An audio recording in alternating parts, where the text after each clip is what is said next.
IoT devices have a set of actuators that cause something to happen in the real world. Because IoT devices have to do something, have to have some output, right?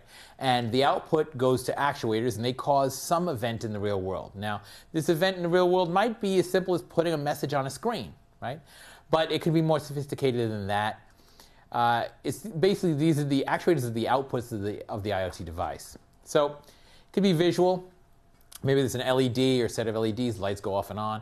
LCD, liquid crystal display, a monitor, right? All these things are output devices and are actuators.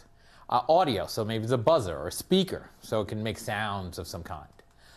Motion, so they can cause motion, right? So maybe one of the actuators is a motor.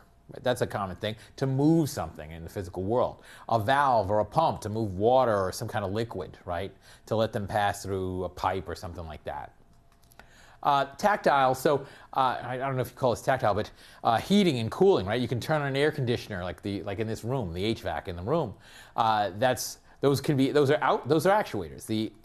To the whole control system, if you talk about the HVAC system in this building, the control system's inputs and outputs, its outputs are going to be heating and cooling units, right? So actuators are just devices that do something in the real world. Now, the simplest type of actuation you can have is what I'll call on-off actuation or power actuation. And all you're doing is controlling the power. The only control that you have over this device is power. Now, this is very simplistic control.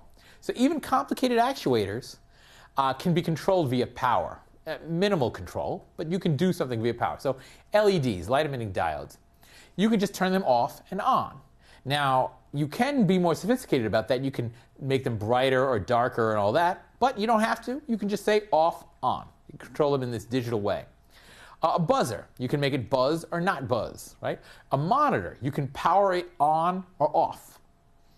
Now, there are all kinds of devices like that. Basically, all devices, you could just control them through power, on, off.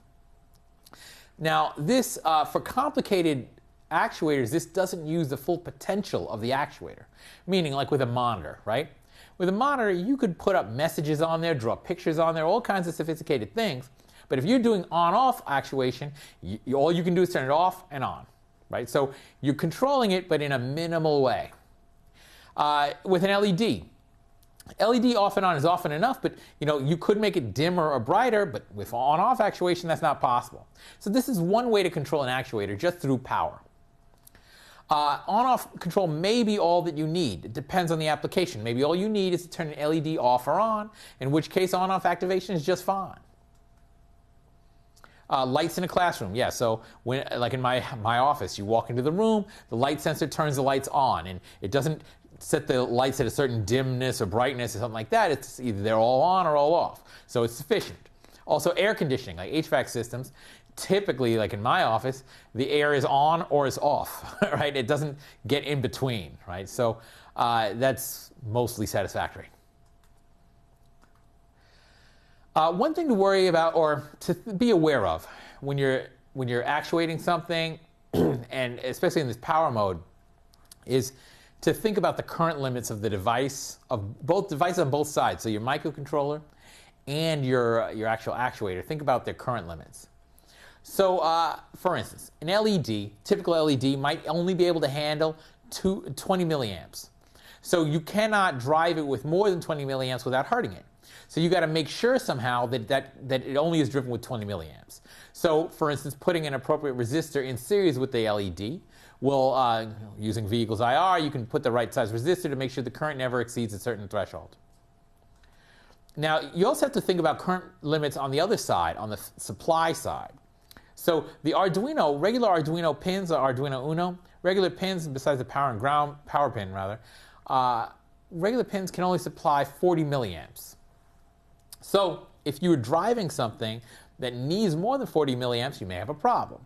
So for instance, if you got a motor that requires 50 amperes, right, then 40 milliamps clearly is not enough. And I say 15 amperes because I think about my quadcopter, and those motors can drive, they can source like, they can take, 10 amperes, 15 maybe, So they require a lot of power, and the Arduino would never be able to supply that level of power.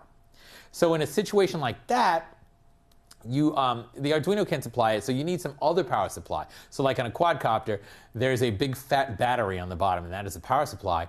And my Arduino that I use to drive the motors, the Arduino doesn't actually directly feed power to the motor. Instead, the Arduino controls the switch between the battery, the big battery, and the motor. So it controls access to the power in that sense. And we'll talk more detail about this in future slides. But so you got to be aware of these current limits, right? The Arduino itself, it can only supply a certain amount of current. So if you need more than that, then you need an alternate power supply.